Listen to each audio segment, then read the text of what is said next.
Welcome back to another episode of Clothing Brief. This is where we share the latest news that's trending in our wonderful industry. We're going to kick off this week talking about what's happening in Italy. The police continue to crack down on luxury fashion brands. What is happening? Well, they're really looking at the labor conditions of subcontractors, primarily Chinese owned. We talked about this in the last few episodes that in Italy, they really have brought in the Chinese en masse to really create a large manufacturing platform, still calling it made in Italy. And pretty savvy move on the Italians' part. But what they're finding is that certain manufacturing houses are really not treating their employees very well. And there's all sorts of labor conditions and situations popping up. And it's kind of touching on all the main houses. I mean, you've got Dolce & Gabbana and Dior and Prada and Gucci and Armani, and they're all, they're all being brought into the courts to make sure that they're kind of strengthening their supply chain oversight. Even, high luxury brand Brunello Cucinelli was I guess had a discussion and said they were surprised, and so everyone's pledging that they're going to increase supply chain transparency and that they're going to work through these issues, but there's definitely some challenges going on right now. Yeah, it's following the overall desire throughout the EU for increased transparency and more sustainability. And of course, under the pillars of sustainability, people is a core pillar. So I think it's very important that that work is being done. Now, the main challenge, again, is these undocumented workers that they're bringing in from China, living in these facilities.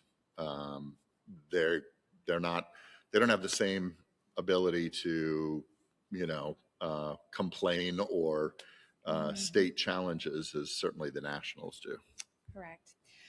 Another company kind of under scrutiny for similar concerns, Shein, they are now posting a 99 million quarterly loss. That's a big drop in business. Yeah, I think a lot of people saw this coming. Obviously, we would love to think that fast fashion is now recognized as challenging to our global landscape, but I think it's a little bit bigger than that. When we talked about the removal of de minimis, the increase in tariffs, Shein was this low-cost provider that circumvented our duty import structure using the de minimis clause and kind of flooded markets around the world with these inexpensive costs.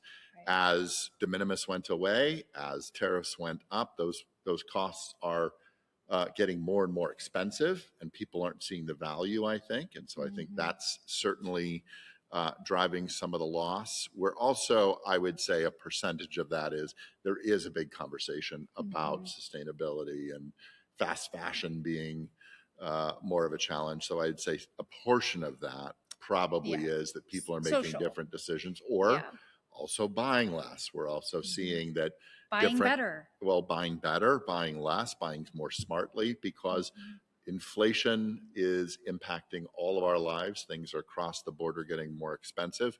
And so this kind of disposable income that was going to tomorrow night's dress that I may not wear the night afterwards, or tomorrow's pant that I may not wear afterwards, is that mentality is changing. People are sitting down and saying, look, if I'm going to spend money, I want it to last a little bit longer.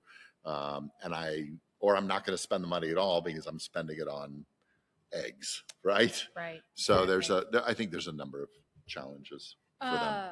Luxury brands that are doing better right now starting to rise in their performance. LVMH, Dior, both of them are seeing an increase in sales. Yeah, I think, when we see Jonathan Anderson coming over, from his own brand, JW Anderson, and doing such an incredible job there, and then moving over here, we were just talking a couple of weeks ago about all these great little shifts that are bringing Dior to the surface.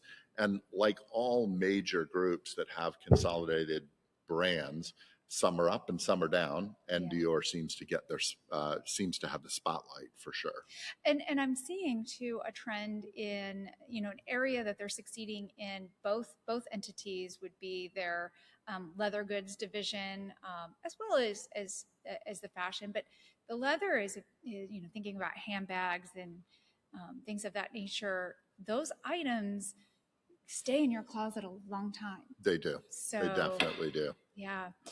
Uh, the wildfires in France are more than threatening, actually crippling the fashion industry's supply chain in France during a peak season of sales. It looks like some key hubs for the fashion industry in France have shut down due to the tragic fires. Yeah, more than 60 kilometers on the A63 highway have been Mhm. shut down. There's smoke threatening to damage product. It is really a mess there right It's now. We're seeing so unfortunate. fires impacting so many different countries right now. We Right. always have our West Coast challenges Yes. in the United States, Canada, and wildfires in Canada, and then this massive issue threatening a pretty fragile and important region in France Right. right now. Absolutely. And Spain, Just I guess, has got wildfires also. absolutely. We send the best and hope that that gets under control quickly. The final story today, we're staying in the EU for this conversation, and the EU has now placed a ban on the destruction of unsold goods. This takes effect as of this month, July 19th. And so, uh, let's talk a little bit about what this means, Brett. This is pretty challenging because this has been a big issue for our industry for a long time. And, if they can't burn it, they move it somewhere that they don't have to look at it. And these kind of, Landfills, right? landfills around the world, frankly. Mhm. And, as of July 19th, large companies are going to be prohibited from doing that. Mhm. So that'll be an interesting kind of thing to see how they manage inventory. Yeah. Medium companies, which makes up a lot of Europe, these Does. small and medium companies Have a little bit longer of a timeline. have a little Yeah. bit. They have till 2030, but that's the whole digital passport thing is coming into place. There is a lot of pressure on these small to medium companies with all the new compliances that are happening in Europe. They're going to put a lot of pressure on overhead. Yeah. So the solutions that they're looking for are, selling those products that didn't sell through alternative channels, donation of goods, repair, refurbish, and recycling. My question is, there are some incredible technologies out there, like we've talked about, Ciclo, where putting the garment in a landfill isn't as long term as it might have been in the past with fibers or fabrics that comprised of poly and nylon in the past 300 to 500 years to decompose. Now we're looking with a Ciclo in that 3 to 5 year timeline. So it might not pose as much of a threat. And I'm wondering if there's going to be, um, uh, not compensation, but An adjustment in yes, process. yeah. That comes with awareness. I don't think Mhm. enough people understand there is this unbelievable solution out there that Mhm. should be ubiquitous. We're an evangelist for Ciclo. Ciclo will change the world with their ability to create these synthetics, polys, nylons, other products, allow them to biodegrade Mhm. or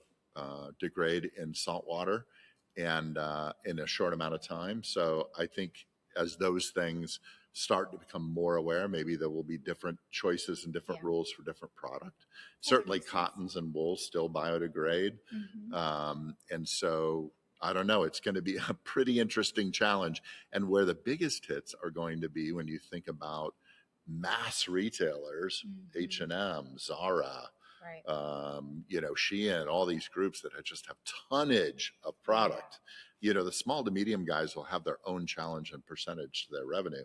But these massive houses, buyers either underbuy or overbuy. They never buy the right amount. So the question now is are they always going to be buying less and selling Right. out? That's got to affect overall revenue for some And of these it'll massive affect the corporations. supply chain that's quite Yeah, frankly geared for yeah. uh, that kind of But production maybe in the model. end, all of the losses they take on goods that are going into landfills will rectify that. Yeah, So yeah, that'll be interesting to time will see what tell. unfolds. If you're interested in learning more about the CCLO conversation, we do have a podcast on it where we had a conversation with Andrea Ferris, one of the founders of CCLO, on our longer format podcast, Clothing Culture. We also have an article on it in our magazine.